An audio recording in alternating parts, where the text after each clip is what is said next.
mundo animado. Embora, desde a antiguidade, estudiosos tenham aventado a hipótese de que os objetos materiais são formados por blocos de componentes fundamentais, ninguém chegou a imaginar que as coisas vivas também o fossem. Por isso, deve ter sido uma surpresa e tanto quando, em 1664, nosso velho amigo Roberto Hooke amolou seu canivete até ficar afiado como uma navalha, cortou uma pequena fatia de uma rolha, olhou pelo microscópio feito em casa e se tornou o primeiro ser humano a ver o que ele chamaria de células. Hooke escolheu esse nome por elas lhe lembrarem os minúsculos dormitórios onde os monges dormiam nos mosteiros. Podemos pensar nas células como átomos de vida, mas elas são mais complexas que os átomos e, até mais chocante para os primeiros que as identificaram, vivem. Uma célula é uma vibrante fábrica viva que consome energia e matérias-primas, gerando diversos produtos a partir disso, sobretudo as proteínas, que cumprem quase todas as funções biológicas cruciais. É preciso muito conhecimento para desempenhar as funções de uma célula. Por isso, apesar de não terem cérebro, elas sabem das coisas, sabem como produzir as proteínas e outros materiais de que precisamos para crescer e funcionar, e, talvez o mais crucial, sabem como se reproduzir. O produto individual mais importante da célula é uma cópia de si mesma. Em consequência dessa aptidão, nós seres humanos começamos a partir de uma única célula e, depois de uma série de duplicações de mais de 40 células, acabamos formados por cerca de 30 trilhões de células, número 100 vezes maior que as estrelas da Via Láctea. 2. É absolutamente fantástico que a soma das atividades das nossas células, a interação de uma verdadeira galáxia de entidades não pensantes, se junte no tudo que somos nós. Mas estarrecedor é pensar que pudemos destrinchar como tudo isso funciona, a exemplo de computadores que se autoanalisassem, só que sem precisar de um programador. Esse é o milagre da biologia. O milagre parece ainda mais fabuloso quando consideramos que a maior parcela do mundo biológico é invisível para nós, seja pelo diminuto tamanho das células, seja pela magnífica diversidade da vida, excluindo criaturas como as bactérias e contando apenas coisas vivas com células nucleadas. Os cientistas calculam que existam aproximadamente 10 milhões de espécies em nosso planeta, das quais descobrimos e classificamos somente 1%. 3 só de formigas, são 22 mil espécies, algo em torno de 1 milhão a 10 milhões de formigas para cada pessoa na Terra. Todos estamos familiarizados com a miscelânea de insetos que habita os nossos quintais, mas uma pá de terra fértil contém mais tipos de criaturas do que poderíamos contar. Centenas ou até milhares de espécies invertebradas, muitos milhares de nematelmintes microscópicos e dezenas de milhares de espécies de bactérias. Na verdade, a vida é uma manifestação tão onipresente na Terra que sempre estamos ingerindo organismos que provavelmente preferiríamos não comer. Tente comprar um creme de amendoins sem fragmentos de insetos. Impossível. O governo reconhece ser impraticável a produção de creme de amendoins sem insetos. Por isso, a regulamentação permite até 10 fragmentos de inseto para cada porção de 31 gramas. 4. Pelas mesmas razões, uma porção de brócolis pode conter 60 fídeos ou acarinos, enquanto um pote de canela moída pode conter até 400 fragmentos de insetos. 5. Tudo isso pode causar um pouco de inapetência, mas é bom lembrar que nem nossos corpos estão livres de vidas estranhas. Cada um de nós é um ecossistema de coisas vivas. Os cientistas identificaram, por exemplo, 44 gêneros, grupos de espécies, de organismos microscópicos vivendo no nosso antebraço, e pelo menos 160 espécies de bactérias no intestino de uma pessoa. 6. Entre os nossos dedos do pé, 40 espécies de fungos. Na verdade, se você se der ao trabalho de contar, vai ver que existem muito mais células microbianas que células humanas no nosso corpo. Cada parte do corpo humano compõe um habitat diferente, e as criaturas no nosso intestino ou nos dedos do pé têm mais em comum com os organismos dessas regiões do meu corpo que com as criaturas no meu antebraço. Há até um centro acadêmico na Universidade Estadual da Carolina do Norte chamado Projeto Billy Button Biodiversity, organizado para estudar a vida nessas paisagens escuras e isoladas. E ainda há os infames ácaros da pele. parentes de carrapatos, aranhas e escorpiões. Todas essas criaturas têm menos de 1/3 de milímetro de comprimento e vivem em nosso rosto, em folículos capilares e glândulas ligadas aos folículos capilares principalmente perto do nariz, dos cílios e das sobrancelhas, sugando o conteúdo de nossas suculentas células. Mas não se preocupe, em geral elas não são prejudiciais. Dada a complexidade da vida, sua diversidade em tamanho, forma e habitat, e nossa tendência natural a acreditar que somos meros produtos de leis físicas, não surpreende que a biologia tenha ficado atrás da física e da química em seu desenvolvimento científico.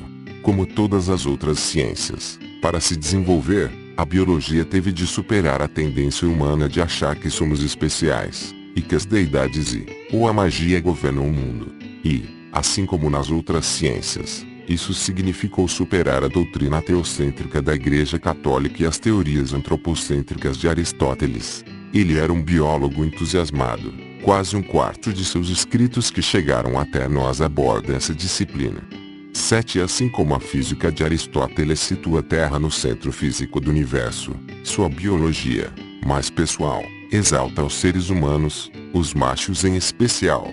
Aristóteles acreditava que uma inteligência divina tinha projetado todos os seres vivos, que diferem dos inanimados por terem uma essência ou característica especial que nos abandona ou deixa de existir quando as coisas vivas morrem. Entre todas essas matrizes da vida, argumentava Aristóteles, os homens representam o ponto mais alto. Aristóteles era tão enfático nessa questão que, quando definia uma característica de certa espécie diferente da característica correspondente nos seres humanos, ele a definia como deformidade. Pela mesma razão, via a fêmea humana como um macho deformado ou incompleto. A erosão dessas falsas convicções tradicionais montou o palco para o nascimento da biologia moderna. Uma das mais importantes vitórias iniciais sobre essas ideias foi o desgaste de um princípio da biologia de Aristóteles chamado geração espontânea, segundo o qual as coisas vivas se originavam de matéria inanimada, como a poeira. Na mesma época em que isso se passava, a nova tecnologia do microscópio lançou dúvidas sobre velhas maneiras de pensar, ao mostrar que mesmo as vidas mais simples também têm órgãos como nós, e que nós, como outros animais e plantas, somos feitos de células. Mas a biologia só começou a amadurecer como ciência com a descoberta de seu grande princípio organizacional.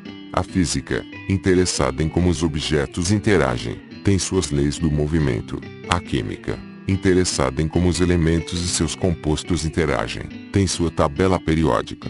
O que interessa na biologia é a maneira como as espécies funcionam e interagem, e para avançar era preciso entender por que essas espécies têm as características que possuem. Outra explicação que não porque Deus nos fez assim. Essa compreensão só aconteceu com a teoria da evolução de Darwin, baseada na seleção natural. Muito antes de haver uma biologia, já havia observadores da vida, fazendeiros, pescadores, médicos e filósofos. Todos aprendiam sobre os organismos do mar e da terra. Mas a biologia é mais do que se pode detalhar em catálogos de plantas ou de pássaros, pois a ciência não serve só para descrever o mundo. Ela procede por saltos e apregou ideias que explicam o que vemos. Explicar, porém, é muito mais difícil que descrever. Em consequência, antes do desenvolvimento do método científico, a biologia, como todas as outras ciências, encontrava-se infestada de explicações e ideias razoáveis, mas erradas. Pense nos sapos do Antigo Egito. Toda primavera, quando o Nilo inundava as terras adjacentes, deixava para trás uma lama rica em nutrientes, o tipo de solo que, com o diligente trabalho dos agricultores, logo estaria alimentando o país. A terra enlameada gerava também outra colheita que não existia em terra seca: sapos. As barulhentas criaturas apareciam tão de repente em número tão grande que pareciam ter se erguido da própria lama, que era exatamente como os egípcios acreditavam que eram geradas. A teoria dos egípcios não era produto de um raciocínio preguiçoso. Ao longo de boa parte da história, observadores atentos chegaram à mesma conclusão. Açougueiros notaram que vermes apareciam na carne. Fazendeiros encontravam ratos que apareciam nos recipientes em que os grãos eram estocados. No século XVII, um químico chamado Jean-Baptiste Van Helmont chegou a recomendar uma receita para criar ratos a partir de materiais corriqueiros. Era só pôr alguns grãos de trigo num vasilhame, acrescentar água suja e esperar 21 dias. Parece que a receita quase sempre funcionava. A teoria por trás da mistura de Van Helmont era a da geração espontânea, que organismos vivos simples podem surgir por si próprios de certos substratos inanimados. Desde o tempo do Antigo Egito, e provavelmente até antes, as pessoas acreditavam que esse tipo de força, ou energia vital, existe em todas as criaturas vivas. Com o tempo, um produto residual dessa perspectiva foi a convicção de que a energia vital podia de alguma forma se infundir na matéria inanimada, criando uma nova vida. Quando foi sintetizada numa teoria coerente por Aristóteles, essa doutrina ganhou uma autoridade especial. Mas assim que certas observações e experimentos significativos do século XVII anunciaram o começo do fim da física de Aristóteles, o progresso da ciência, no mesmo século, acabou colocando sob forte ataque suas ideias sobre a biologia. Uma das contestações mais memoráveis foi o teste de geração espontânea realizado pelo físico italiano Francesco Redi, em 1668. Esse foi um dos primeiros experimentos biológicos realmente científicos. O método de Redi era simples. Ele arranjou alguns jarros de boca larga e encheu de pedaços de carne de cobra, peixe e vitela. Deixou alguns jarros destapados, cobriu outros com material semelhante a gaze e vedou outros com papel. Sua hipótese era de que, se ocorresse mesmo geração espontânea, deveriam aparecer moscas e vermes na carne, nas três situações. Mas se os vermes se originassem, como Redi suspeitava, de minúsculos ovos invisíveis postos pelas moscas, eles só apareceriam na carne dos jarros destapados, e não nos cobertos por papel. Previu ainda que haveria vermes na gaze que recobria os outros jarros, que era o mais próximo que as moscas famintas conseguiriam chegar. Foi exatamente o que aconteceu. O experimento de Redi teve uma recepção controversa. Para alguns, o resultado parecia desbancar a geração espontânea. Outros preferiram ignorar o resultado ou arrumar algum defeito. Muitos se encaixavam nessa última categoria simplesmente por preferirem manter suas convicções prévias. Afinal, a questão tinha implicações teológicas. Alguns achavam que a geração espontânea concedia a Deus o papel de criador da vida. Mas havia também razões científicas para duvidar da conclusão de Redi. Por exemplo, talvez fosse um equívoco extrapolar a validade de sua experiência para além da criatura observada. Talvez ele só tivesse demonstrado que a geração espontânea não se aplicava às moscas. Diga-se a seu favor que o próprio Redi manteve a mente aberta e chegou até a considerar outros casos em que imaginava que ocorreria a geração espontânea. No fim, a questão viria a ser debatida por mais 200 anos, até Louis Pasteur encerrar a discussão no final do século XIX, com seus criteriosos experimentos mostrando que nem os micro-organismos eram gerados espontaneamente. Ainda assim, Redi fez um belo trabalho, embora não definitivo, principalmente porque qualquer um poderia ter realizado teste semelhante, mas ninguém pensara a esse respeito. As pessoas costumam achar que grandes cientistas são dotados de uma inteligência extraordinária, e na nossa vida social, especialmente nos negócios, tendemos a evitar quem não se mistura muito com os outros. Mas são esses tipos diferentes que costumam ver o que outros não veem. Redi era um tipo complexo, cientista, mas também um supersticioso que se besuntava de óleo para evitar doenças, físico e naturalista, mas também o poeta que escreveu um clássico em prosa sobre os vinhos da Toscana. Em relação à geração espontânea, a esquisitice de Redi o levou a ser o único a pensar fora dos padrões.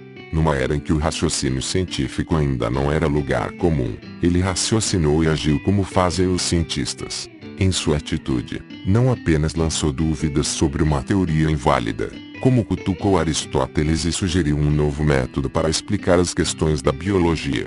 O experimento de Redi fazia parte de uma reação a estudos então recentes realizados ao microscópio, revelando que criaturas diminutas são complexas a ponto de ter órgãos reprodutivos, pois a convicção de que animais inferiores são simples demais para se reproduzir era um dos argumentos de Aristóteles a favor da geração espontânea. O microscópio havia sido inventado décadas antes, mais ou menos junto com o telescópio traço, mas ninguém sabe ao certo quando nem por quem. O que sabemos é que a mesma palavra em latim, perspicillum, era empregada para os dois dispositivos, e Galileu chegou a usar o mesmo instrumento, o telescópio, para olhar para dentro e para fora. Com este tubo, explicou a um visitante em 1609, já vi moscas que parecem grandes como carneiros. 9. Ao revelar detalhes de um domínio da natureza que os antigos não poderiam imaginar, nem considerar em suas teorias traço, o microscópio, como o telescópio, acabou ajudando a ampliar o horizonte dos estudiosos para diferentes maneiras de pensar sobre suas disciplinas, criando um longo fio de progresso intelectual que chegaria ao apogeu com Darwin. No entanto, assim como o telescópio, o microscópio também encontrou forte resistência no início. Os estudiosos medievais se mostraram atentos a ilusões de ótica, desconfiando de qualquer dispositivo que se interpusesse entre eles e os objetos observados, enquanto o telescópio teve seu Galileu, que logo enfrentou os críticos e adotou o dispositivo. Levou meio século para os defensores do microscópio deixarem sua marca. Um dos maiores defensores foi Robert Hooke, que realizou estudos microscópicos sob os auspícios da Royal Society, contribuindo para as bases da biologia, assim como para a química e a física. 10. Em 1663, a Royal Society conferiu a Hooke a tarefa de apresentar pelo menos uma nova observação a cada reunião. Apesar de sofrer de uma doença nos olhos que tornava difícil e doloroso olhar através de lentes durante longos períodos, ele encarou o desafio e fez uma extensa série de observações extraordinárias, utilizando instrumentos projetados e aperfeiçoados por ele mesmo. Em 1665, com 30 anos, Hooke publicou um livro intitulado Micrografia, ou Pequenos Desenhos. Era uma miscelânea do trabalho das ideias de Hooke em vários campos, mas o texto fez furor ao revelar um micromundo estranho e novo em 57 ilustrações incríveis, desenhadas pelo próprio autor. As imagens desvelavam a percepção humana, a anatomia de uma pulga, o corpo de um piolho, o olho de uma mosca e o ferrão de uma abelha, tudo em imagens de página inteira, algumas até em página dupla. O fato de animais tão simples terem órgãos e partes corporais como nós foi uma revelação surpreendente para um mundo que nunca tinha visto um inseto ampliado, e também uma oposição direta à doutrina aristotélica, revelação semelhante à descoberta de Galileu de que a Lua tinha vales e montes como a Terra. Micrografia foi publicado no ano da Peste Negra, que em seu auge mataria 1 em cada 7 londrinos. No ano seguinte, Londres foi devastada pelo grande incêndio. Contudo, apesar de todo esse caos e sofrimento, as pessoas leram o livro de Hooke, que se tornou um best-seller. O livro empolgou tanto Samuel Pepys, o famoso jornalista, administrador naval e depois membro do parlamento, que ele ficou até às 2 da manhã o devorando, antes de defini-lo como o livro mais criativo que já li em toda a minha vida. 11. Ilustração de micrografia, de Hooke. Embora tenha entusiasmado uma nova geração de estudiosos, Hooke também provocou piadas e ceticismo entre os que tinham dificuldade em aceitar seus desenhos às vezes ridículos, baseados em observações feitas com um instrumento em que não confiavam. O ponto máximo aconteceu quando, ao assistir a uma sátira científica contemporânea escrita pelo dramaturgo inglês Thomas Shadwell, Hooke foi humilhado ao perceber que os experimentos ridicularizados no palco eram basicamente os seus, extraídos de seu adorado livro. 12. Um dos que não duvidaram das afirmações de Hooke foi o cientista amador Anton van Leeuwenhoek, 1632-1723, nascido em Delft, na Holanda. 13. Seu pai fabricava os cestos em que a famosa cerâmica azul e branca de Delft era embalada para ser enviada ao mundo todo. A mãe vinha de uma família envolvida em outra especialidade de Delft, a fermentação de cerveja. Aos 16 anos, o jovem Anton arranjou emprego como caixa e guarda-livros de um comerciante de roupas, e em 1654 abriu seu próprio negócio, vendendo tecidos, fitas e botões. Logo acrescentaria outra ocupação ao seu cotidiano, em nada relacionada ao trabalho: cuidar da manutenção e conservação da prefeitura de Delft. Leeuwenhoek nunca fez faculdade e não sabia latim, na época a linguagem da ciência. Apesar de ter vivido até os 90 anos, só saiu da Holanda 2 vezes, uma para conhecer Antuérpia, na Bélgica, e outra para ir à Inglaterra. Mas Leeuwenhoek gostava de ler, e um dos livros que o inspiraram foi o best-seller de Hoek. O livro mudou a vida dele. No prefácio, Micrograpia explicava como construir microscópios rudimentares. Na condição de comerciante de tecidos, Leeuwenhoek devia ter alguma experiência em polir lentes, pois precisava delas para examinar amostras de linho. Depois de ler Micrograpia, ele se tornou um fanático fabricante de lentes, dedicando horas e horas a criar microscópios e utilizá-los em suas observações.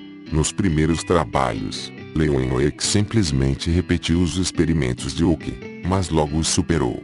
Os microscópios de Hoek eram os melhores da época em termos tecnológicos, e ele maravilhara a Royal Society com ampliações que variavam de 20 a 50 vezes. Por isso, nem dá para imaginar o espanto quando, em 1673, o secretário da Royal Society, Henry Oldenburg, recebeu uma carta informando que um inculto guarda-livros e comerciante de tecidos da Holanda havia construído microscópios que superavam de longe os vistos até agora.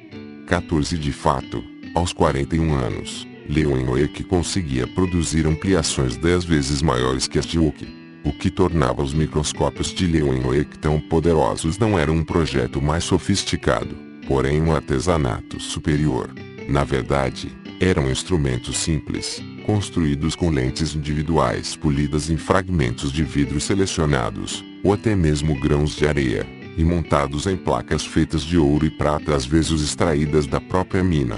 Leeuwenhoek fixava ao microscópio os espécimes que observava e construía um novo aparelho a cada estudo, talvez porque fosse tão difícil encontrar a posição correta para o objeto quanto criar as lentes. Fosse qual fosse a razão, ele não falava a respeito com ninguém e era muito sigiloso com seus métodos, porque, como Newton, queria evitar contradições ou censuras dos outros. Durante sua longa vida, produziu mais de 500 lentes, embora até hoje ninguém saiba exatamente como as criou. Enquanto chegavam as notícias das realizações de Leeuwenhoek, as marinhos da Inglaterra e da Holanda trocavam tiros de canhão nas guerras anglo-holandesas. Mas estar em guerra contra o país de Leeuwenhoek não deteve Oldenburg, que instou o holandês a divulgar suas descobertas, o que ele fez. Em sua primeira carta, intimidado pela importância da famosa Royal Society, Leeuwenhoek se desculpou por qualquer eventual falha em seu trabalho. Segundo suas palavras, aquele era somente o resultado de meu impulso e curiosidade independentes, pois em minha cidade natal não há filósofos que pratiquem esta arte além de mim. Por favor, não reprovem minhas mal traçadas linhas e a liberdade que tomei em estabelecer minhas noções aleatórias. 15 As noções de Leeuwenhoek foram uma revelação ainda maior que as de Hoek, pois Sisti tinha visto em detalhe partes do corpo de pequenos insetos. Leeuwenhoek focalizou, de corpo inteiro, criaturas que eram pequenas demais para ser vistas a olho nu, verdadeiras sociedades de organismos de cuja existência ninguém suspeitava, alguns dos quais 1000 ou até 10.000 vezes menores que o menor animal visível. Ele os chamou de animálculos. Hoje os chamamos de micro-organismos. Enquanto Galileu se deliciava analisando a paisagem da Lua e examinando os anéis de Saturno, Leeuwenhoek se deleitava em observar com suas lentes novos mundos de criaturas bizarras e diminutas.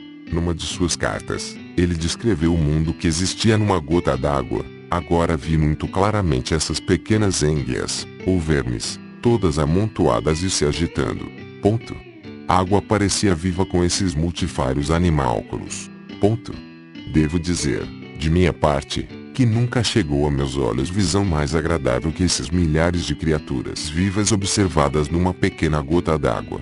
16 Mas se às vezes Leeuwenhoek fazia o relato de sua visão onisciente de mundos inteiros, em outros relatos ele falava da ampliação de criaturas individuais a ponto de descrever diversas novas espécies nos mínimos detalhes. Ele descreveu, por exemplo, uma criatura com 2 pequenos chifres que estavam sempre se movendo, como as orelhas de um cavalo.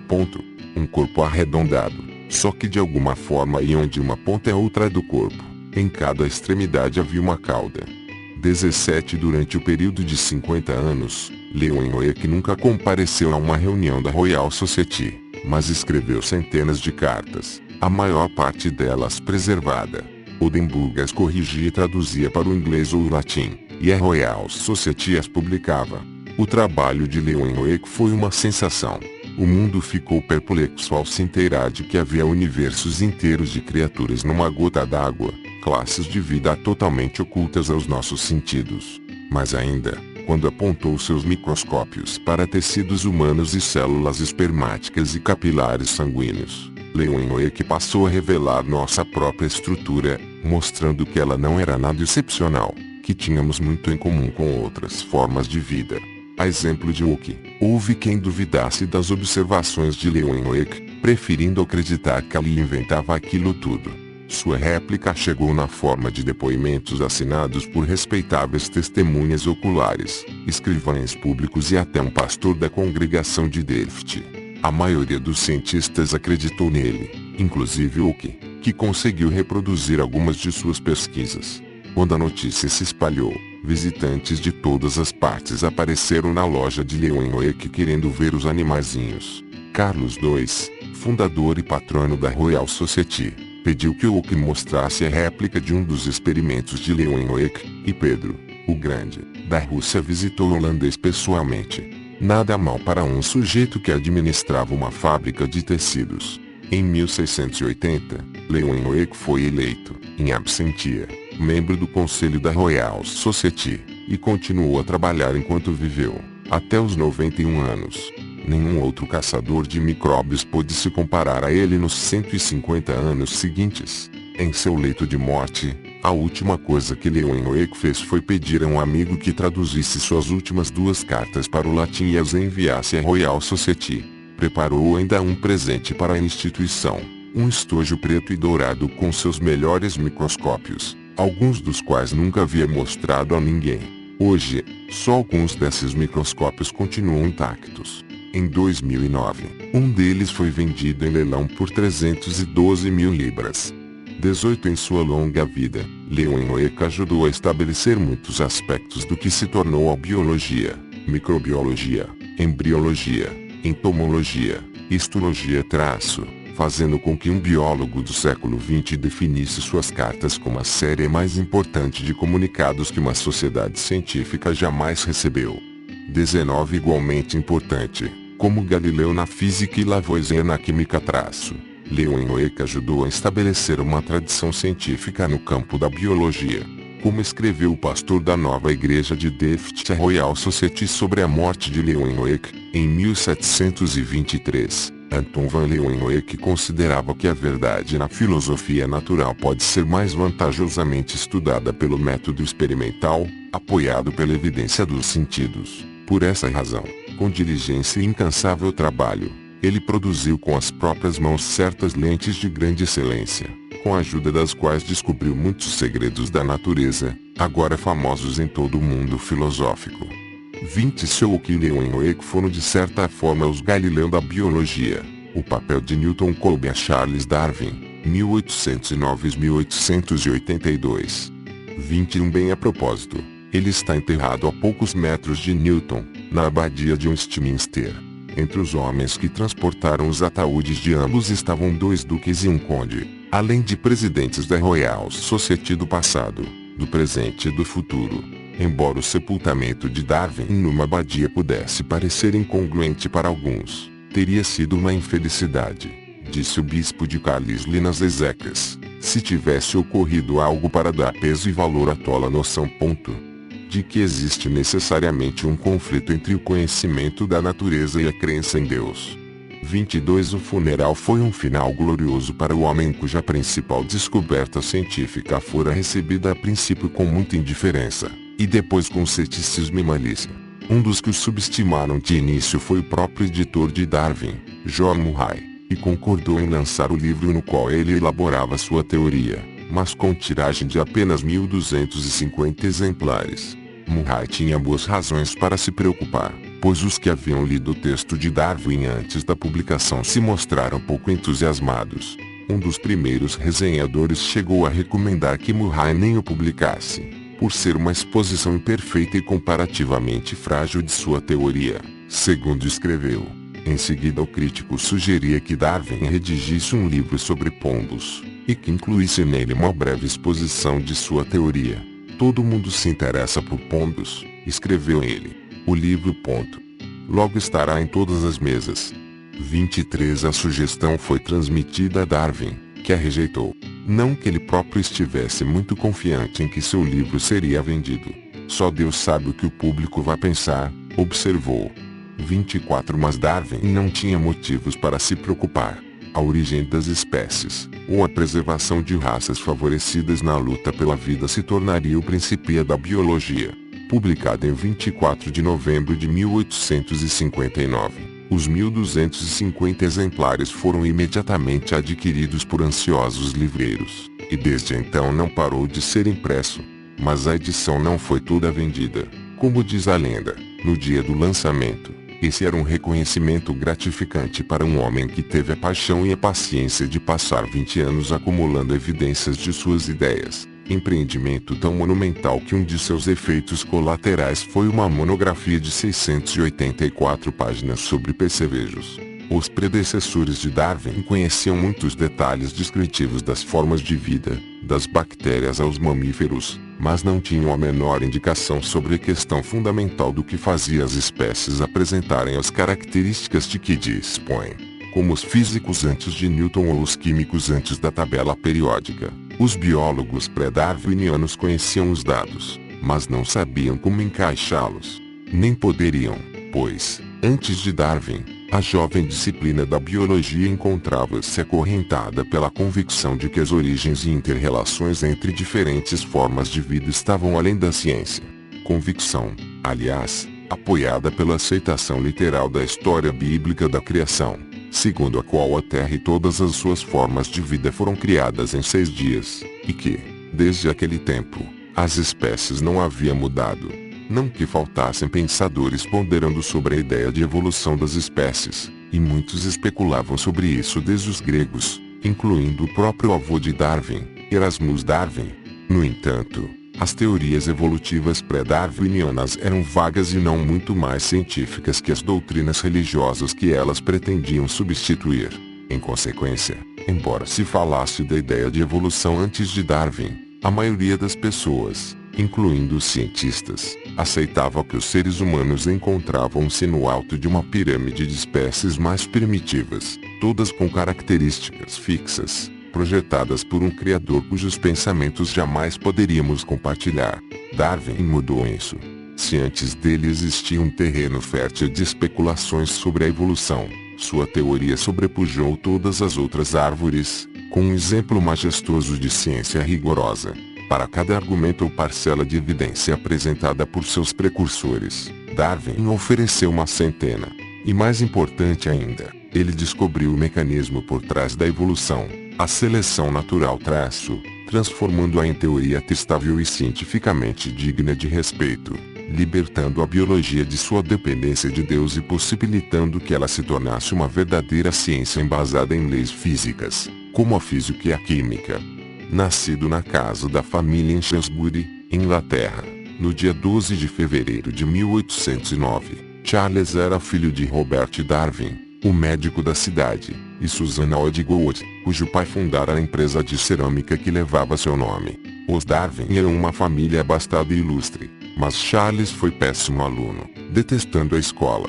Depois ele escreveu que tinha memória ruim para aprendizados rotineiros e nenhum talento especial.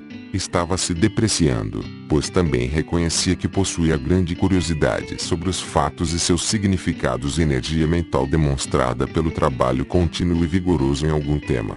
25 Para um cientista, e para qualquer inovador essas duas últimas características são talentos especiais, e seriam muito úteis a Darwin. A curiosidade e a determinação de Darwin ficam bem ilustradas por um incidente ocorrido quando ele cursava a faculdade em Cambridge e era obcecado pelo hobby de colecionar besouros. Certo dia, escreveu, ao arrancar a casca de uma velha árvore, vi 2 raros besouros, e peguei um em cada mão.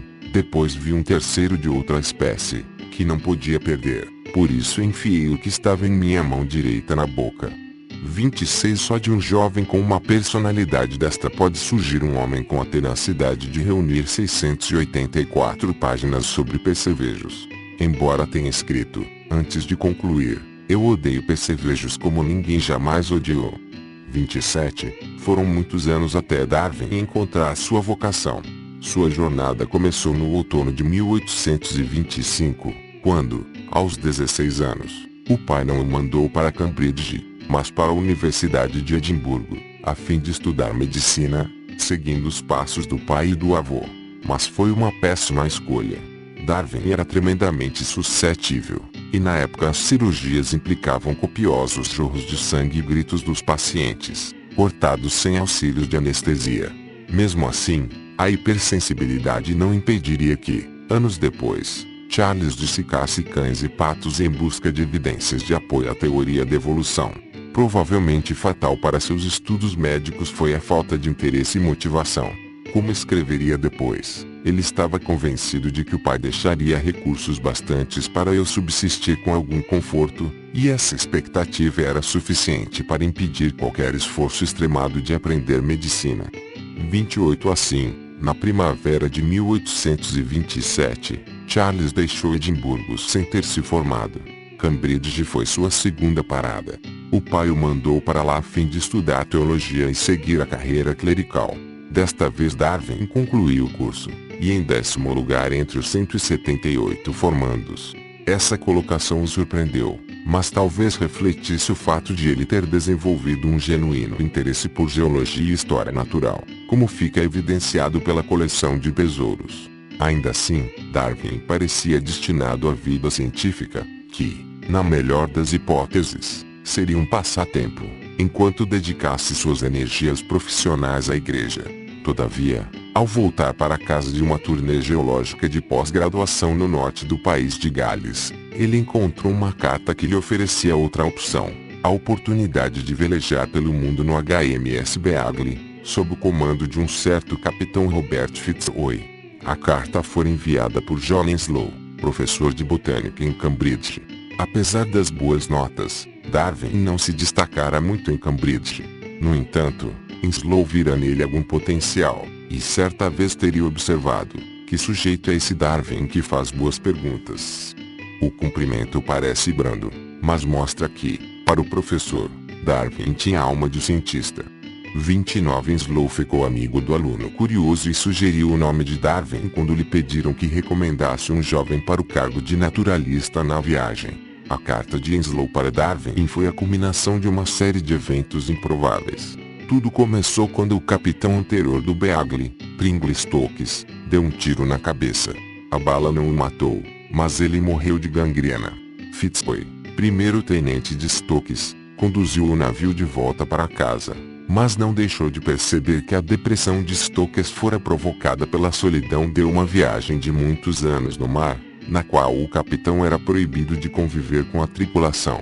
O tio de Fitzroy tinha cortado a própria garganta com uma navalha alguns anos antes, e 4 décadas depois o próprio Fitzroy seguiria seus passos. Por isso, ele pode ter pressentido que deveria fazer o possível para não seguir o destino de seu capitão. Por conseguinte, aos 26 anos, quando se viu diante da oportunidade de suceder Stokes, Fitzroy decidiu que precisava de um companheiro. Era costume na época que o médico de bordo também atuasse como naturalista, mas Fitzroy mandou uma mensagem dizendo que procurava um jovem cavalheiro naturalista da alta sociedade, essencialmente, uma pessoa para servir como seu amigo de aluguel. Darwin não foi a primeira escolha de Fitzroy para o cargo, que já fora oferecido a vários outros. Se algum deles tivesse aceitado, é provável que Darwin continuasse em sua vida tranquila na igreja e nunca tivesse criado a teoria da evolução, assim como Newton provavelmente jamais teria concluído e publicado sua grande obra se a lei não o tivesse visitado e perguntado sobre a lei do inverso do quadrado. Mas o cargo oferecido por Fitzroy não pagava nada, a compensação viria da venda de espécimes recolhidos em visitas à Terra durante a viagem traço, e nenhum dos que foram convidados estava disposto a passar anos no mar sem recompensa financeira. Em consequência, A escolha acabou recaindo sobre um Darwin de 22 anos como uma chance de aventura, evitando que ele iniciasse uma carreira na qual pregaria que a Terra fora criada na noite anterior ao dia 23 de outubro de 4004 a.C. Como se afirma numa análise da Bíblia publicada no século XVII, Darwin aproveitou a oportunidade. Isso mudaria tanto a sua vida quanto a história da ciência. O Beagle zarpou em 1831 e só retornou em 1836. Aquela não foi uma viagem confortável. Darwin residia e trabalhava na minúscula cabine da popa, na parte do navio que mais balançava. Dividia o quarto com outros dois e dormia numa rede estendida acima da mesa de mapas. Eu só tenho espaço para me virar, e só isso, contou numa carta a Slow. 30 Não surpreende que tenha sofrido de enjoo marítimo. E embora tivesse feito alguma amizade com Fitzroy, era o único membro da tripulação que tinha alguma intimidade com o capitão, e os dois costumavam jantar juntos.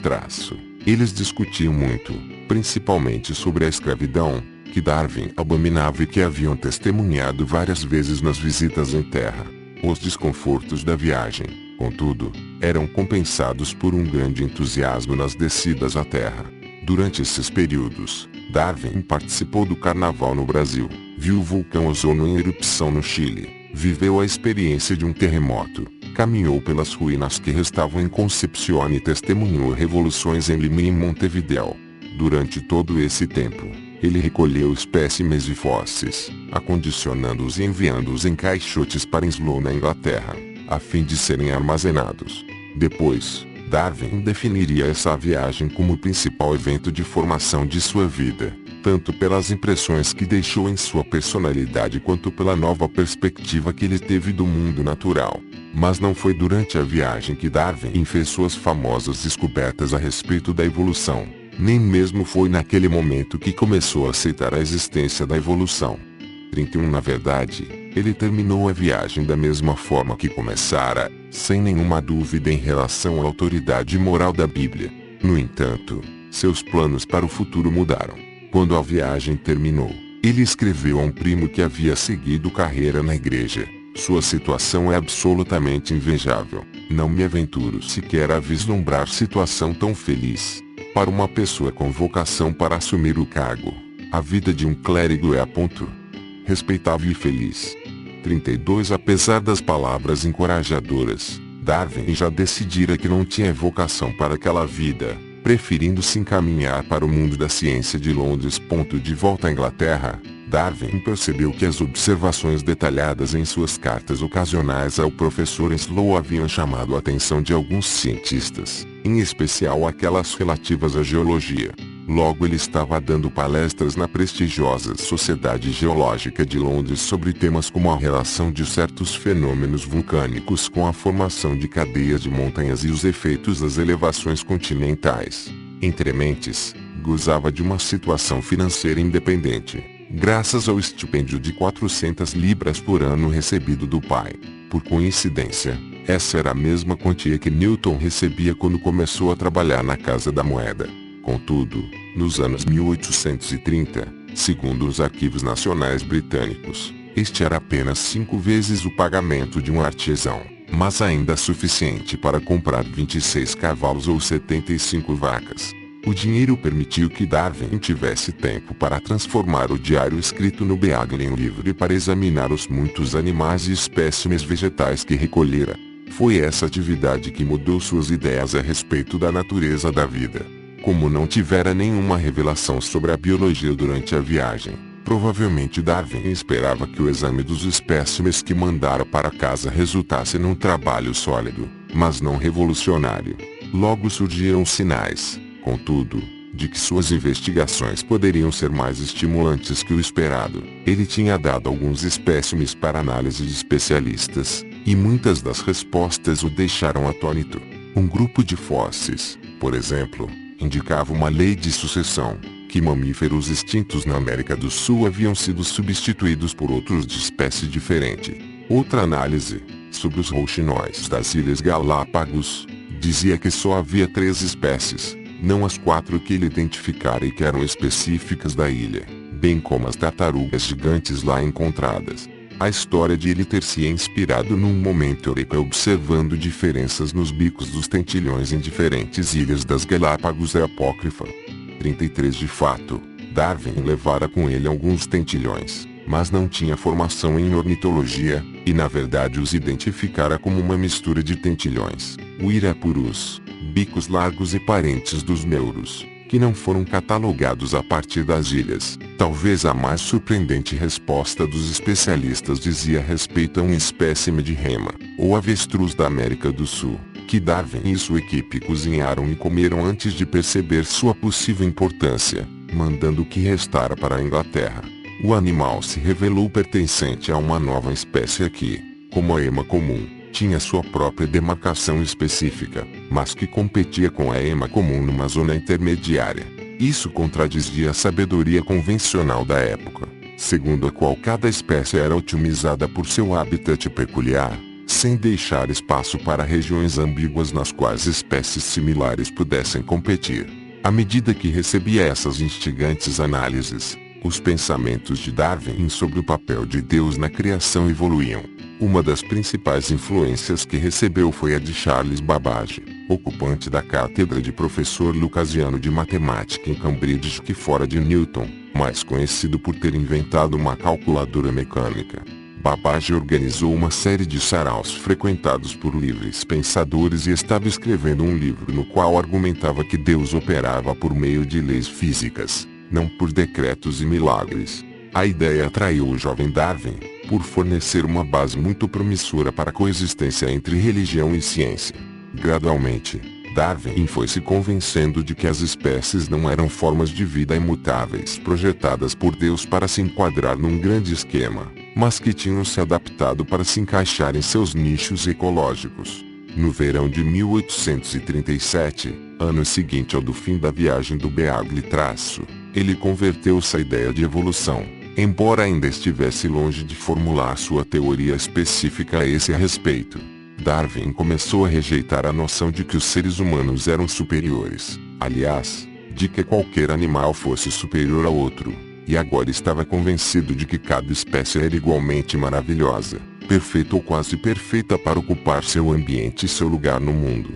Para ele, nada disso impedia que Deus tivesse um papel importante. Ele acreditava que Deus tinha criado leis que regiam a reprodução a fim de permitir que as espécies se alterassem de acordo com o necessário para se adaptar às mudanças ambientes.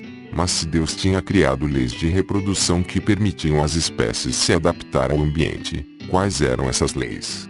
Newton entendera o plano de Deus para o universo físico com a ajuda das leis matemáticas do movimento.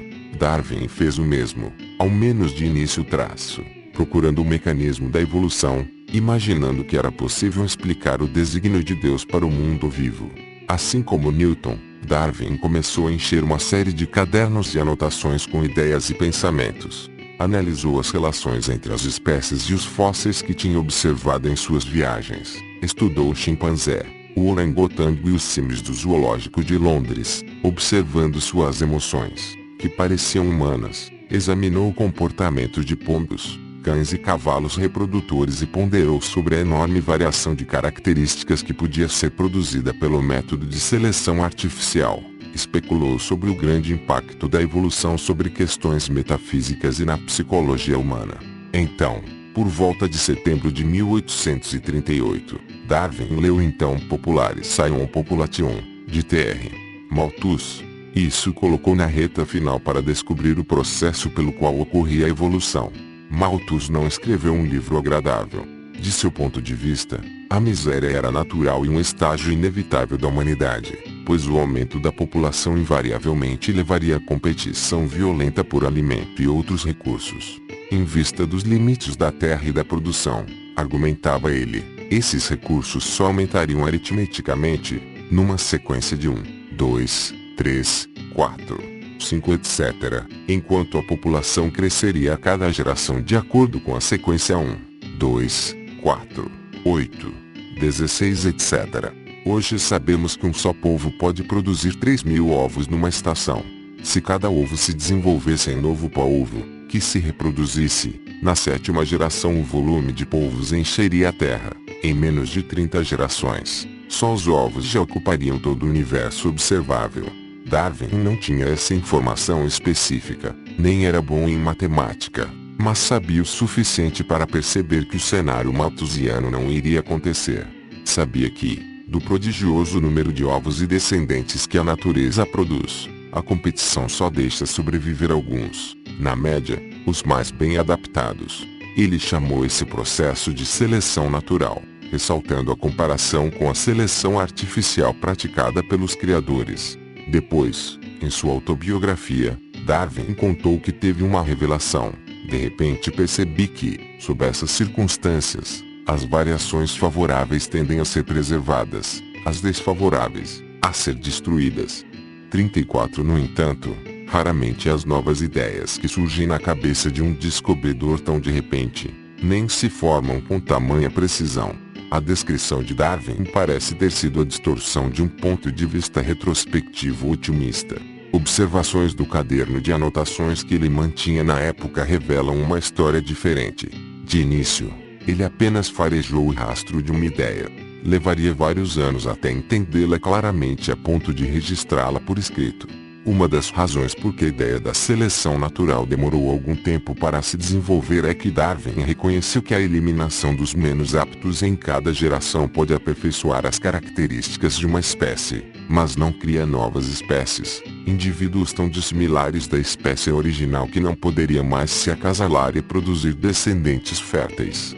Para que isso aconteça, os traços que vigoram nos descendentes devem ser complementados por uma fonte de características novas.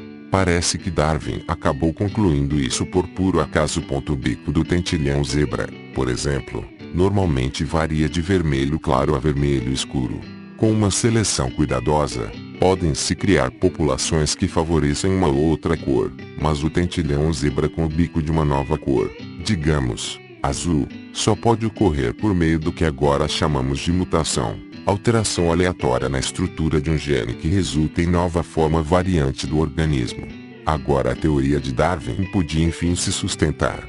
Em conjunto, a variação aleatória e a seleção natural criam indivíduos com novas características, propiciando maior chance de propagação às características mais vantajosas. O resultado é que, assim como os criadores produzem animais e plantas com as características que desejam, também a natureza cria espécies mais bem adaptadas a seu ambiente. A percepção de que o acaso exerce papel importante no desenvolvimento da ciência representou um marco crucial, pois o mecanismo descoberto por Darwin tornou difícil conciliar evolução com qualquer ideia substantiva acerca do projeto divino. Claro que o próprio conceito de evolução já contradiz a história bíblica da criação, mas a teoria específica de Darwin agora e além disso, tornando difícil racionalizar as visões aristotélica e do cristianismo tradicional, de que o desencadeamento dos eventos é dirigido por um propósito, e não por leis físicas indiferentes. A esse respeito, Darwin fez pela nossa compreensão do mundo vivo o mesmo que Galileu e Newton tinham feito para o mundo inanimado. Divorciou a ciência de suas raízes, questionando tanto as tradições gregas quanto as religiosas. Como Galileu e Newton, Darwin era um homem de fé religiosa, por isso a teoria que vinha desenvolvendo representava uma contradição em sua visão de mundo. Ele tentou evitar o conflito aceitando tanto o ponto de vista teológico quanto o científico, cada qual em seu próprio contexto, em vez de conciliar os dois. Mas não conseguiu evitar totalmente a questão, pois em janeiro de 1839 se casou com sua prima em primeiro grau, Emma de Gould, cristã devota que não se deixou perturbar pelos pontos de vista do marido. Quando eu estiver morto, ele escreveu certa vez, saiba que muitas vezes. Chorei por causa disso. 35 Apesar das diferenças, a relação entre os dois era muito forte, e eles formaram um casal dedicado, gerando 10 filhos. Annie Darwin, 1841-1851. Embora muito tenha sido escrito a respeito de conciliar evolução com o cristianismo, foi a morte de sua segunda filha, Annie, em 1851, aos 10 anos, que finalmente destruiu a fé de Darwin no cristianismo, tanto quanto seu trabalho sobre a evolução. 36 Não se sabe ao certo a causa da morte, mas ela sofreu de uma febre alta e graves perturbações digestivas por mais de uma semana. Depois, Darwin escreveu: perdemos a alegria da casa e o conforto da nossa velhice. Ela devia saber quanto a amávamos. Ah, se ela pudesse saber com que profundidade e ternura ainda amamos e sempre amaremos sua querida expressão de alegria. 37 O primeiro filho do casal nasceu em 1839. Na época, com apenas 30 anos, Darwin começou a sofrer crises debilitantes de uma doença misteriosa. Até hoje, pelo resto de sua vida, a alegria com que vivia com a família e seu trabalho científico seriam pontuados por frequentes crises de dores incapacitantes que às vezes o deixavam impossibilitado de trabalhar durante meses. Os sintomas de Darwin despontavam em toda parte, como as pragas da Bíblia: dor de estômago, vômitos, flatulência, dores de cabeça, palpitações cardíacas, tremores, choros histéricos, zumbido no ouvido, cansaço, ansiedade e depressão. As tentativas de cura, algumas das quais Darwin procurou por desespero e contra a vontade, também foram diversas: fricção forte com toalhas molhadas, escalda-pés, fricção com gelo, duchas geladas, as eletroterapias então em voga, com cinturões de choque, medicamentos homeopáticos e bismuto, o tratamento padrão da era vitoriana. Nada funcionava. E, assim, o homem que aos 20 anos era um vigoroso aventureiro aos 30 tinha se tornado um inválido frágil e recluso. Com o novo filho o trabalho dele, além da doença, os Darwin se recolheram, desistindo de festas e do antigo círculo de amizades. Os dias de Darwin se tornaram tranquilos e iguais como duas ervilhas. 38 Em junho de 1842, ele finalmente concluiu uma sinopse de 32 páginas de sua teoria da evolução. Em setembro do mesmo ano, convenceu o pai a lhe emprestar algum dinheiro para comprar um retiro de 1 hectare em Town Kent, paróquia com cerca de 400 habitantes a 25 quilômetros de Londres. Darwin se referia ao local como o limite extremo do mundo. 39 Sua vida ali era como a do próspero pároco rural que ele outrora pretendia ser. Em fevereiro de 1844 tinha usado o tempo livre para expandir seu trabalho num manuscrito de 231 páginas. O manuscrito de Darwin era um testamento científico, não um trabalho para publicação imediata. Ele o confiou a Emma, acompanhado de uma carta a ser lida caso sofresse morte súbita, que, em decorrência da doença, ele temia ser iminente. A carta dizia ser seu solene e último pedido que, depois de seu falecimento, o manuscrito se tornasse público. 40 Se for aceito ao menos por um juiz competente, escreveu, será um considerável passo para a ciência. 41 Darwin tinha boas razões para não querer que suas concepções fossem publicadas enquanto ele estivesse vivo. Àquela altura, ele gozava de reputação estelar entre os mais altos círculos da sociedade científica, mas suas novas ideias poderiam ser criticadas. Além disso, Darwin tinha muitos amigos sacerdotes, sem mencionar a esposa Beata, que apoiavam o statu quo do criacionismo. As razões para a hesitação de Darwin foram confirmadas no outono daquele ano, com a publicação de um livro chamado Vestiges of the Natural History of Creation, de autor anônimo. O livro não apresentava uma teoria de evolução válida, mas trançava diversas ideias científicas, inclusive a transmutação de espécies, e se tornou um best-seller internacional. O establishment religioso, porém, se rebelou contra o autor desconhecido. Um dos resenhadores, por exemplo, o acusou de envenenar os alicerces da ciência, solapando os alicerces da religião. 42 Alguns membros da comunidade científica não se mostraram muito mais gentis. Os cientistas sempre foram uma turma barra pesada. Até hoje, com a comunicação facilitada e as viagens que possibilitam melhor cooperação e colaboração, apresentar novas ideias pode abrir uma brecha para violentos ataques. Juntamente com a paixão por suas disciplinas e por novas ideias, os cientistas às vezes também revelam certo fervor em se opor a concepções que pareçam equívocas ou simplesmente desinteressantes.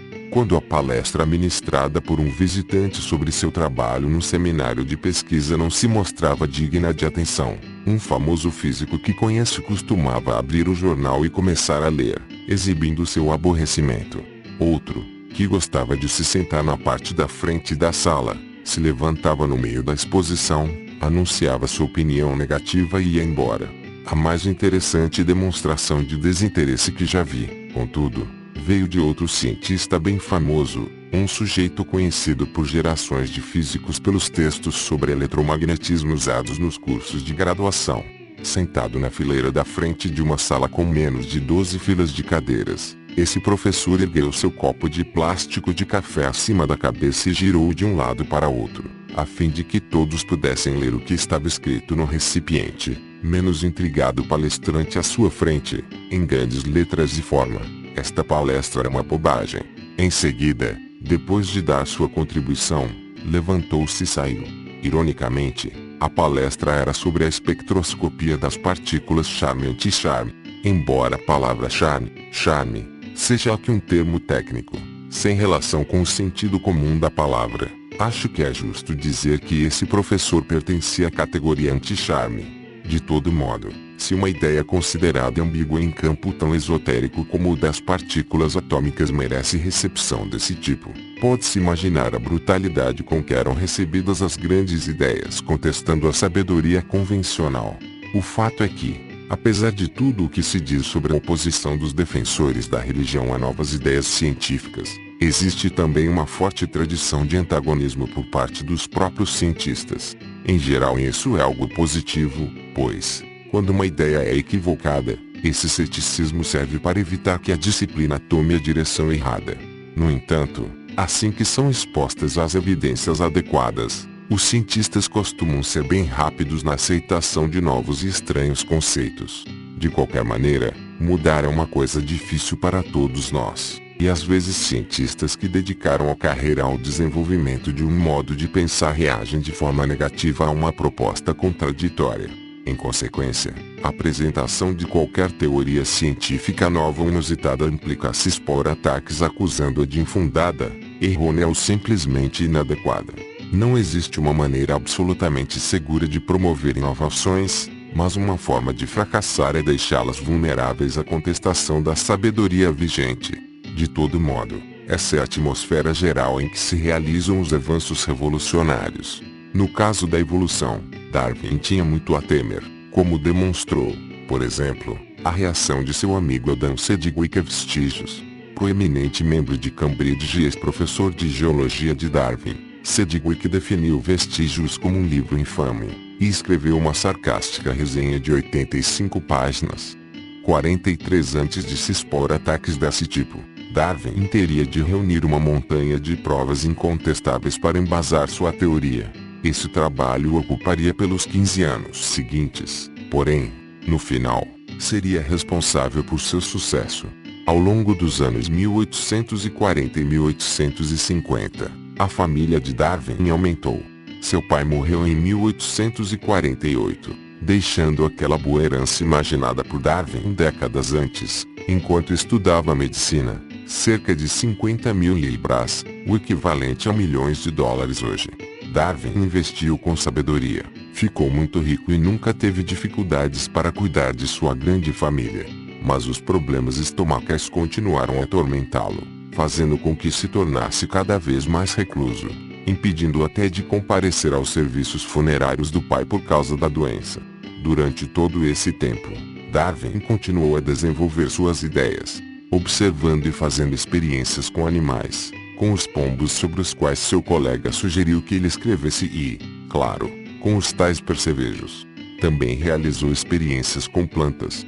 Numa dessas séries de pesquisas, testou a noção vigente de que as sementes não poderiam chegar ainda viáveis às ilhas distantes no oceano.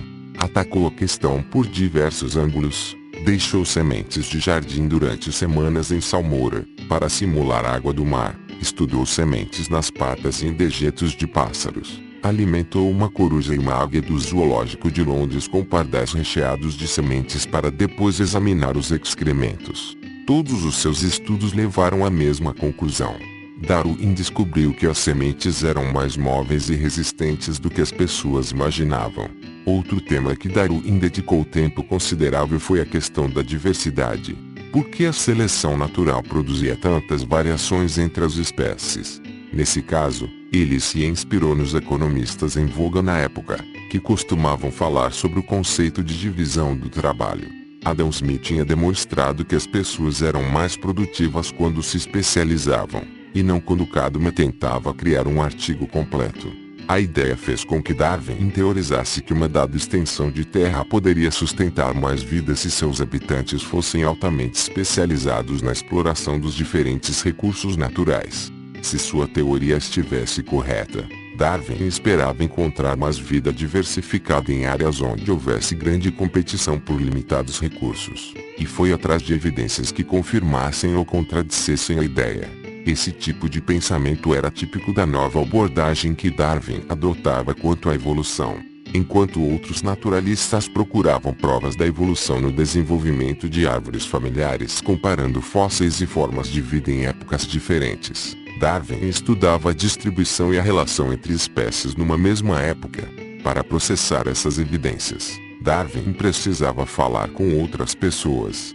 Mesmo fisicamente isolado, ele começou a trocar informações com muita gente, utilizando o serviço dos correios, assim como Newton, usando em especial um novo programa de baixo custo chamado Penny Post para montar uma grande rede de naturalistas, criadores e outros correspondentes que lhe forneciam informações sobre variações e hereditariedade. Essas idas e vindas permitiram-lhe cotejar suas ideias com as experiências práticas sem se expor ao ridículo de revelar seu propósito final. Também propiciou uma seleção gradual dos colegas mais receptivos a seus pontos de vista, e até comunicar suas ideias heterodoxas para esse grupo seleto. Por volta de 1856, Darwin já tinha divulgado sua teoria em detalhes para alguns amigos mais próximos. Estes incluíam Charles Lyell, o mais destacado geólogo da época, e o biólogo T.H. Huxley, o maior especialista do mundo em anatomia comparativa. Seus confidentes, em especial Lyell, recomendaram que publicasse seus resultados antes que alguém o fizesse. Darwin estava então com 47 anos e já trabalhava em sua teoria há 18. Em maio de 1856, Darwin começou a se dedicar ao que pretendia ser um tratado técnico dirigido a seus pares. Decidiu chamá-la de seleção natural. Em março de 1858, já avançara até 2/3 do tamanho do livro, chegando a 250.000 palavras. Então, em junho, Darwin recebeu pelo correio um manuscrito e uma carta explicativa de um conhecido que trabalhava no Oriente, Alfred Russel Wallace. Wallace sabia que Darwin trabalhava na teoria da evolução e perguntou-lhe se ela poderia entregar a Lyell um manuscrito. O texto esboçava uma teoria da seleção natural concebida de maneira independente por Wallace. Assim como Darwin, ele tinha inspirado sua teoria na visão de Malthus sobre a superpopulação. Darwin entrou em pânico. Aquele era o pior cenário, sobre o qual os amigos já o haviam alertado. Outro naturalista reproduzira os aspectos mais importantes de sua pesquisa. Newton se enfureceu quando ouviu rumores sobre um trabalho semelhante ao seu, mas Darwin era outro tipo de pessoa. Ficou angustiado com a situação, sem conseguir encontrar uma boa alternativa. Poderia esconder o manuscrito recebido ou correr para publicar seu texto primeiro, mas estas eram opções antiéticas. Ou poderia ajudar o Wallace a ser publicado e abrir mão dos créditos do trabalho de toda a sua vida. No dia 18 de junho de 1858, Darwin enviou o manuscrito a Lyell, com uma carta. Wallace me enviou hoje este manuscrito em anexo, pedindo que o encaminhasse a você. Parece-me que vale a pena ser lido. Infelizmente, suas advertências se realizaram, de que alguém iria se antecipar a mim. Ponto. Nunca vi tamanha coincidência. Se Wallace tivesse lido a sinopse que escrevi em 1842, não poderia ter feito resumo melhor. Até os termos empregados aparecem como títulos dos meus capítulos. Por favor, devolva-me o manuscrito, porque ele não expressou desejos para que eu publique, mas de certo vou escrever imediatamente me oferecendo para enviar a algum periódico. Toda minha originalidade, seja qual for, será destruída, mas meu livro, se chegar a ter algum valor, não irá se deteriorar, pois todo o trabalho consiste na aplicação da teoria. Espero que aprove o esboço de Wallace, para que eu possa falar com ele sobre sua opinião. 44 A decisão sobre quem deveria receber os créditos da teoria ficava evidente nas observações de Darwin. de que o valor de seu livro estava nas aplicações que havia detalhado. O Wallace não realizara um exaustivo estudo das evidências da seleção natural, como Darwin, e também não conseguira duplicar as detalhadas análises de Darwin de como as mudanças tinham magnitude a ponto de gerar novas espécies, e não apenas novas variedades, que hoje chamamos de subespécies. Lieu respondeu propondo um acordo. Ele e outro amigo próximo de Darwin, o botânico Joseph Dalton Hooker, leriam o texto de Wallace e um resumo das ideias de Darwin para a prestigiosa Linnean Society of London, e os dois trabalhos seriam publicados simultaneamente no Proceedings da instituição. O plano deixou Darwin aflito, e os acontecimentos não poderiam transcorrer em momento pior. Ele encontrava-se acometido por suas moléstias habituais. Seu velho amigo e biólogo Robert Brown morrera recentemente e seu 10º mais novo filho, Charles Waring Darwin, de 18 meses, estava gravemente enfermo, com febre escarlate. Darwin deixou que Lieu e Hooker lidassem com a questão do modo que achassem melhor, e, em 1º de julho de 1858, o secretário da Linnean Society leu os textos de Darwin e Wallace para mais de 30 congregados ali presentes. As exposições não provocaram vaias nem aplausos, somente um silêncio de pedra. Depois veio a leitura de outros 6 textos acadêmicos. Se alguém ainda estava acordado depois dos 5 primeiros, o último era um longo tratado descrevendo a vegetação de Angola. Nem Wallace nem Darwin compareceram à sessão. Wallace continuava no Oriente, sem ao menos saber dos acontecimentos em Londres.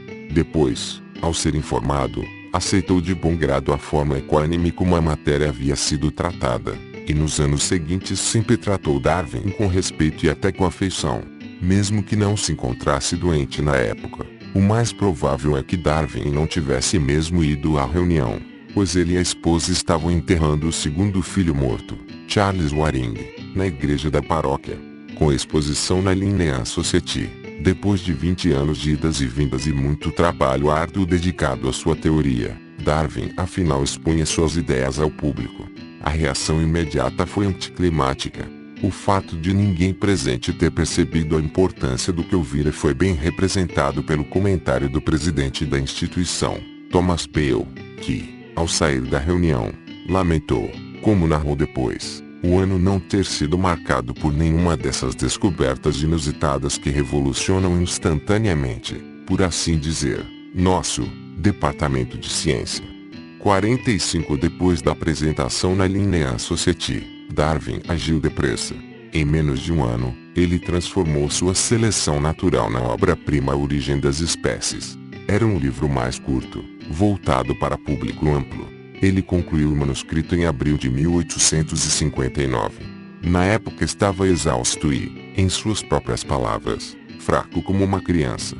46 Sempre ciente da necessidade de criar um consenso a seu favor, Darwin fez com que Murray, seu editor, distribuísse inúmeros exemplares do livro, e pessoalmente enviou cartas de autocrítica a muitos dos endereçados. Ele teve muito cuidado em minimizar quaisquer objeções teológicas ao escrever seu livro. Argumentava que o mundo regido por leis naturais é superior ao mundo regido por milagres arbitrários, mas continuava acreditando numa deidade distante, e fez o possível para que A Origem das Espécies não criasse a impressão de que sua teoria era um passo em direção ao ateísmo.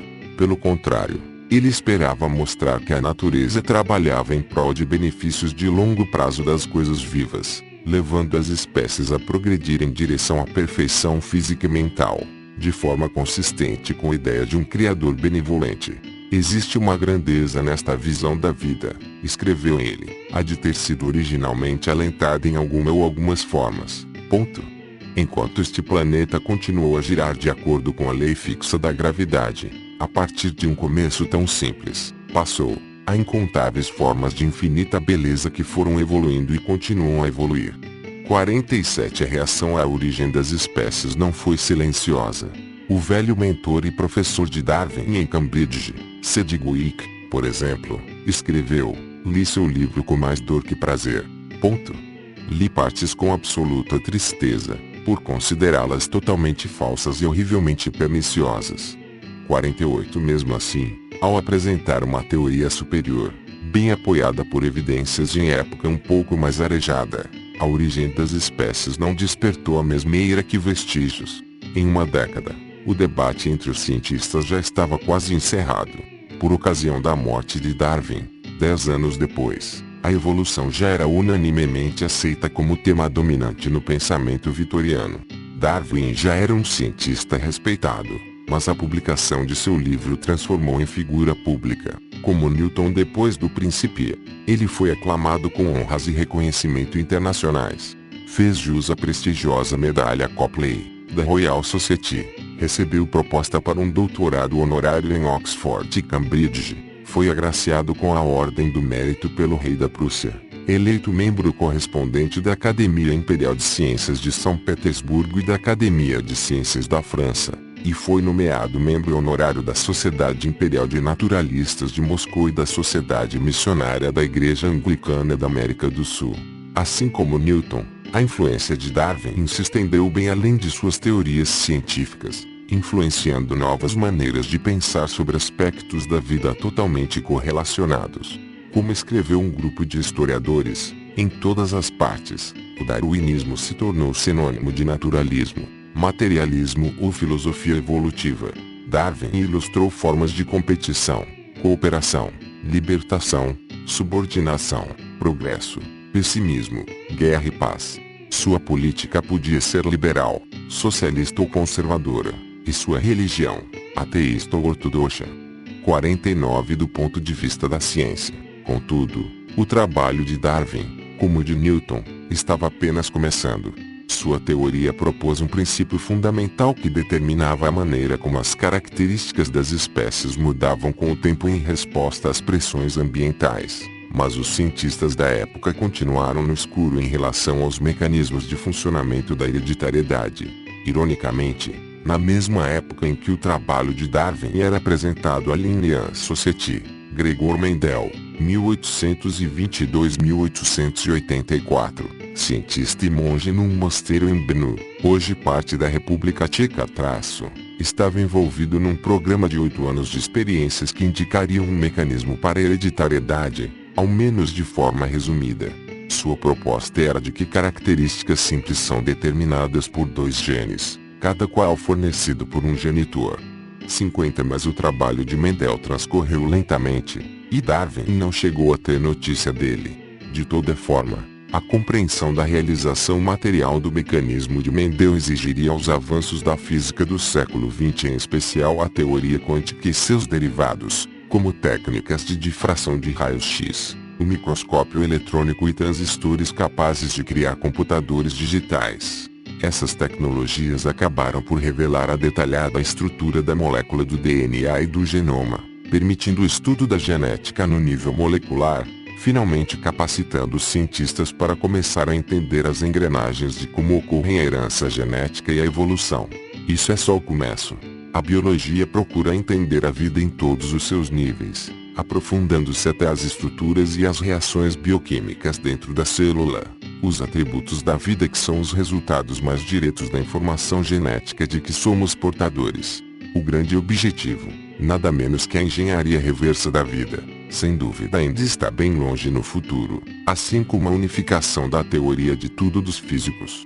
Mas, independentemente de quanto compreendemos os mecanismos da vida, o princípio organizacional básico da biologia deverá continuar tendo como origem aquela epifania do século XIX, a teoria da evolução. Darwin, nos anos 1830, 1850 e 1870. O próprio Darwin não era um espécime dos mais bem adaptados, mas sobreviveu até uma idade avançada. Nos anos finais, seus problemas crônicos de saúde melhoraram, embora ele se sentisse muito cansado. Mesmo assim, continuou trabalhando até o fim, publicando seu último trabalho, The Formation of Vegetable Mold Projection of Worms, em 1881. No mesmo ano, começou a sentir dores no peito quando se movimentava, e por volta do Natal sofreu um ataque cardíaco. Na primavera seguinte, em 18 de abril, teve outro ataque cardíaco e quase não voltou à consciência. Chegou a murmurar que não tinha medo de morrer, o que afinal aconteceu horas depois, Por volta das 4 horas da manhã seguinte, tinha 73 anos. Numa de suas últimas cartas, escrita ao Wallace, ele chegou a dizer: "Tenho tudo para ser feliz e me sentir satisfeito, mas a vida se tornou muito cansativa.